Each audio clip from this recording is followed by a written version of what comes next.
Ես իմ էլ իրանցից ինչ-որ մեկը չի եղել այդ գողությունը հավուկ հրաման ստանալով հատուկ ծառայություններից եկել ժողովուրդ ջան, քանի որ նայում եք հիմա մի քիչ ձեզ բան պատմեմ, օրինակ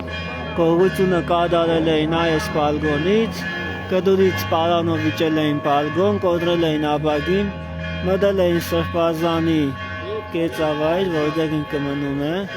ու գողացել էին հուշամեդալները, իր պատվոգները, իր ամբողջ կյանքի ընթացքում ստացած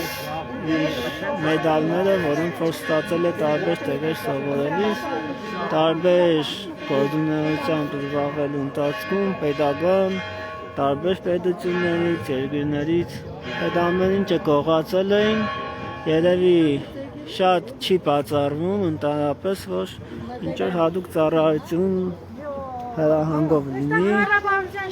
հենց այս Նիկոլ կոչվածի հրահանգով ինչ-որ մեկը չի բացառվում, որ մտել է և այդ ամեն ինչն արել է, որովհետև